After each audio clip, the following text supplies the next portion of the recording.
शादी के फेरे होते ही मेरी विदाई हो गई और बहुत दूर का सफ़र करके हम एक गांव में आ गए।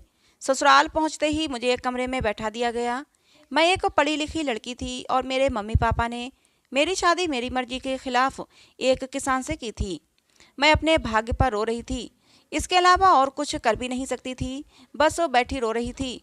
कुछ देर बाद मेरे पति अंदर आए तो मैंने हल्की सी एक झलक उनकी तरफ देखा तो वो एकदम मुझे गंवार सा लगा। रंग उसका थोड़ा सांवला था। वो मेरे सामने आकर बैठ गया और मुस्कुराने लगा और मुझे देखने लगा। मुझे उसका यूं देखना भी बहुत बुरा लगा। वो मुझे एक आंख ना बहा रहा था और वो मुझसे कहने लगा, मैं बहुत किस्मत वाला हूँ जो मुझे तुम जैसी खूबसूरत और पढ़ी लिखी पत्नी मिली है। मैंने उसकी बात का तुरंत जवाब दिया और कहा, मैं बहुत बदकिस्मत हूँ जो मुझे तुम जैसा पति मिला है। मेरी ये बात सुनकर उसके चेहरे का रंग उड़ गया। उसे शायद मुझसे ऐसी किसी बात की उम्मीद भी नहीं थी, क्योंकि मेरा दिमाग बहुत खराब था। मेरे माता पिता ने लाख मना करने पर भी मेरी शादी गांव में की थी। मेरे मना करने पर मम्मी पापा ने कहा था, लड़का बहुत अच्छा है, अपनी जमीन पर खेती करता है, अच्छे खानदान से है, कमाता भी अच्छा है, तुम बहुत खुश रहोगी। लेकिन क्या खुशी बस अच्छी कमाई अच्छे खानदान तक ही सीमित है? मेरी खुशी कोई मायने नहीं रखती। मेरे अंदर नकारात्मक विचारों का एक सैलाव भरा पड़ा था। मेरे अंदर बहुत जलन थी। मेरा व्यवहार मेरे शब्द मेरे बश में नहीं थे। जी चाह रहा था कि अपने पति सूरज पर अपने अंदर की सारी भड़ास निकाल दूं। क्या हुआ तुम्हें सपना? तुम ठीक तो हो? और ये क्या बोल रही हो? मैंने कहा कि मैं सही बोल रही हूँ। तुम्हारी औकात नहीं मेरे मुंह लगने की। क्या तुम मेरे लायक हो? अगर तुम्हें ऐसा लगता है तो ये तुम्हारी बहुत बड़ी गलतफहमी है। जाओ, पहले अपने आप को जाकर शीशे में देखो, फिर बात करना। ना तुम पढ़े लिखे हो और ना देखने में अच्छे लगते हो। मेरे मम्मी पापा ने न जाने तुम में क्या देखा जो मेरी जिंदगी खराब कर दी। ये सब बोलकर मैं रोने लगी तो वो चुप होकर बैठ गया और बहुत मायूस भी हो गया। मैंने रोते हुए कहा, मैं किसी और से मोहब्बत करती हूँ, मैं तुम्हारे साथ बिल्कुल भी नहीं रह सकती। मेरी ये बात सुनकर वो हक्का बक्का रह गया और बोला, सपना ये तुम क्या बकवास कर रही हो? तुम वो होश में तो हो? मैं बोली, इसमें हैरान होने वाली कौन सी बात है? मैं जिससे प्यार करती हूँ वो तुमसे 1000 गुना अच्छा है, स्मार्ट है, पढ़ा लिखा है। ये सुनकर उसकी आंखें नम हो गईं और वो बाहर चला गया। मगर ये सच था। मैं एक लड़के से प्यार करती थी जो मेरे कॉलेज का ही था। कुछ दिन हम मिले और फ़ोन नंबर एक्सचेंज किए और फिर हम दोनों को एक दूसरे से बहुत ज़्यादा मोहब्बत हो गई। मैं अभी भी अपनी किस्मत को बैठी रो रही थी। कुछ और देर बाद सूरज वापस रूम में आया। उसकी आंखें थोड़ी सूजी हुई थीं और पूरा चेहरा पानी से गीला था। वो शायद रोकर आया था। उसने एक चादर उठाई और नीचे लेट गया। मैंने भी अपने कपड़े बदले और ईश्वर का धन्यवाद किया और बेड पर लेटकर सो गई। काफ़ी दिन यूं ही बीत गए। न मैंने सूरज से कोई बात की और न सूरज ने मुझसे। वो दिन निकलते ही खेतों में चला जाता। शाम में थक हार कर जब घर वापस आता, उसके मिट्टी और खाद से मैले कपड़े और पसीने में पूरा शरीर भीगा रहता, जिसको देखकर मुझे उससे घिन आती थी। मैं बड़े गुस्से से उसकी तरफ देखती और मुंह फेर लेती थी। मुझे देखकर वह कमरे में चला जाता था और नहा धोकर वापस आता। मेरी मजबूरी ये थी कि मुझे सबके साथ बैठकर खाना खाना पड़ता था। मेरी ससुराल में सब एक साथ बैठकर खाना खाते थे, जो मुझसे बिल्कुल भी नहीं होता था।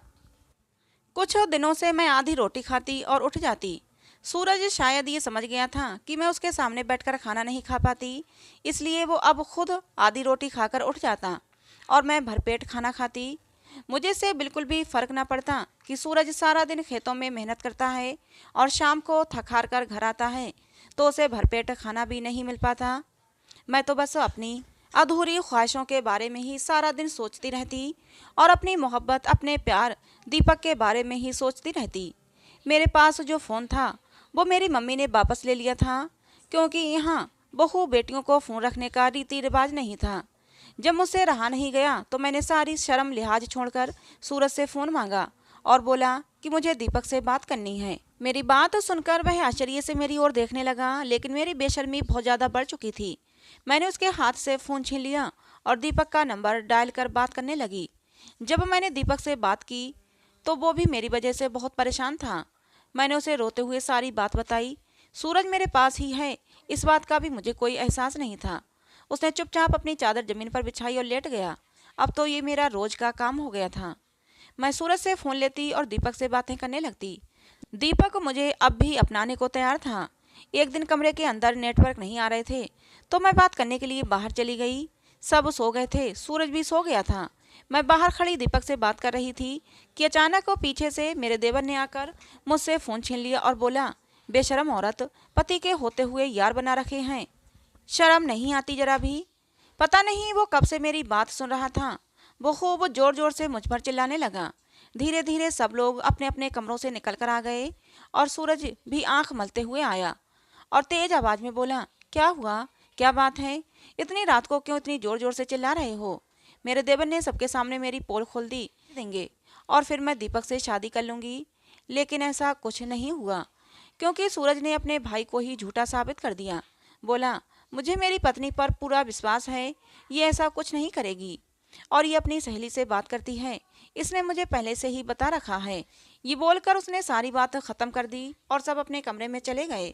मैं और सूरज भी अपने कमरे में आ गए और मैं कमरे में आते ही उससे लड़ने लगी, क्योंकि मुझे इस पर अब और भी ज़्यादा गुस्सा आ रहा था।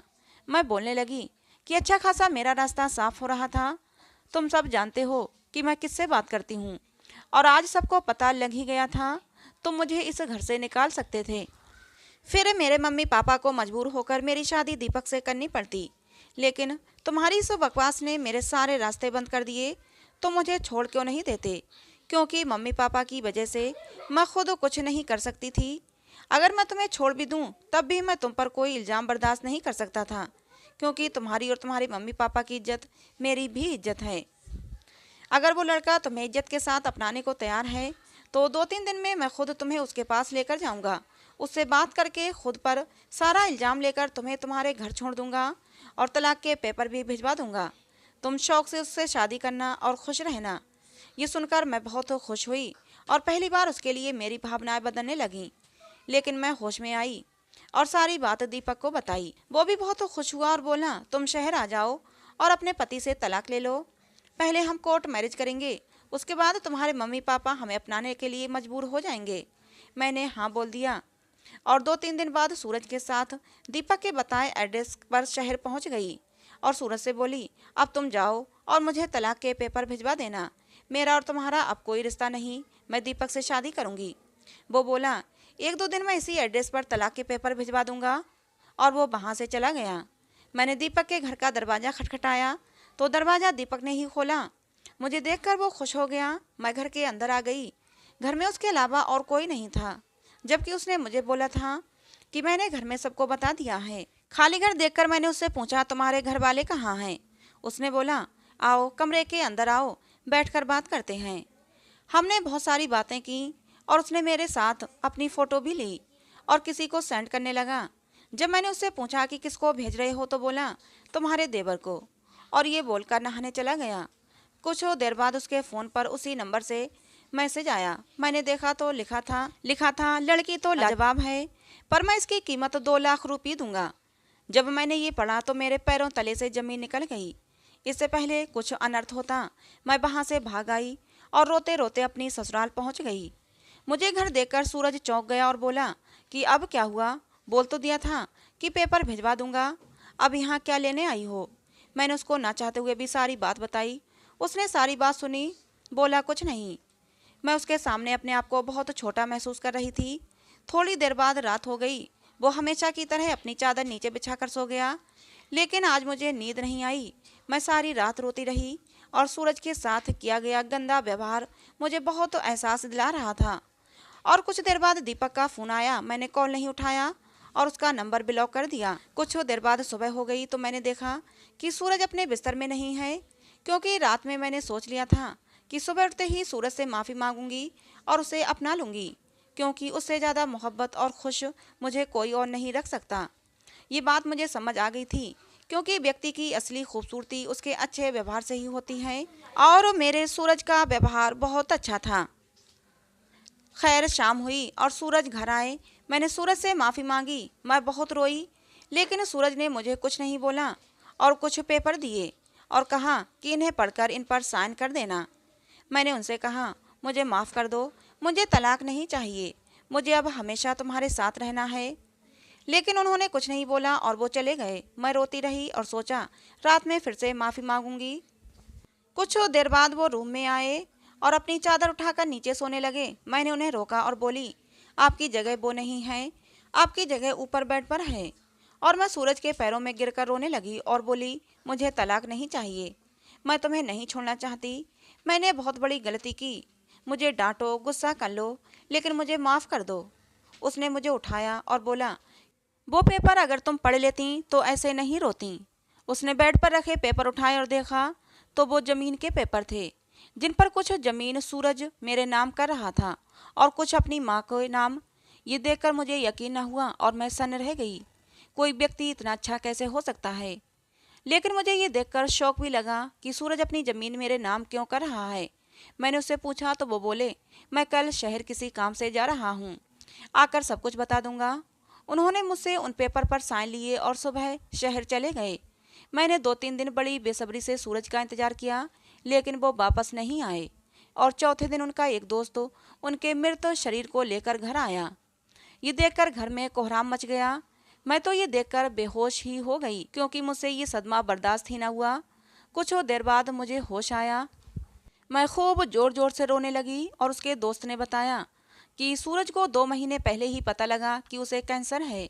पिछले कुछ दिनों से न जाने क्या उसे अंदर ही अंदर खाए जा रहा था, जिससे वो इतनी बड़ी बीमारी का शिकार हो गया और हमेशा के लिए हमें छोड़कर चला गया। ये सुनकर मुझे और भी झटका लगा, क्योंकि ये सब शायद मेरी वजह से हुआ था। 2-3 दिन बाद मुझे थोड़ा होश आया तो मेरी सास ने मुझे एक लेटर दिया और कहा, ये सूरज के दोस्त ने दिया है, उसे सूरज ने दिया था और तुम्हें देने को बोला था। मैंने उनसे बोला कि मम्मी, सूरज तो अनपढ़ था, फिर लेटर कैसे लिखा।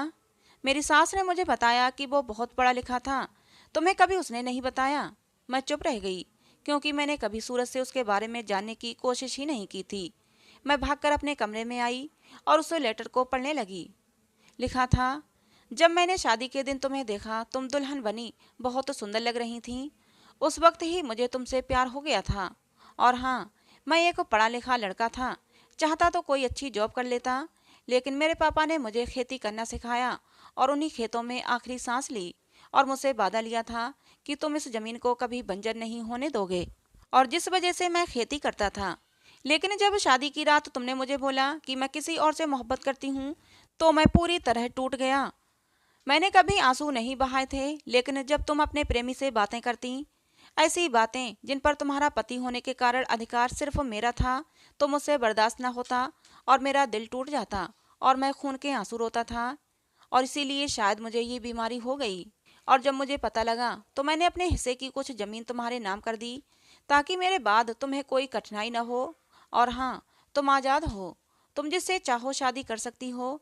ये पढ़कर मैं बहुत ज़्यादा रोई। मुझसे बहुत बड़ी गलती हुई थी। मैंने इतने अच्छे पति को खो दिया था और आज मेरी उम्र 40 साल हो गई है और आज भी मैं सूरज की विधवा बनकर जी रही हूँ और उससे बहुत ज़्यादा मोहब्बत करती हूँ। मुझे आज भी ऐसा लगता है कि उसे गए अभी कुछ दिन ही हुए हैं और अभी अभी मैंने उसका लेटर पढ़कर रखा है, लेकिन मैं अपनी गलती के लिए आज भी रोती हूँ। इसलिए सभी बहनों से मेरी विनती है कि किसी बेहतर की खातिर बेहतरीन को कभी मत खोना, क्योंकि शायद पूरी ज़िंदगी रोने के अलावा आपको कुछ भी हासिल नहीं होगा। दोस्तों, कहानी कैसी लगी कमेंट बॉक्स में ज़रूर बताइएगा। पसंद आई हो तो प्लीज़ लाइक करना, शेयर करना। ऐसे ही और कहानियों के लिए हमारे चैनल को सब्सक्राइब जरूर करना। कहानी को अंत तक सुनने के लिए आप लोगों का बहुत बहुत धन्यवाद। मिलते हैं दोस्तों अगली किसी नई कहानी में।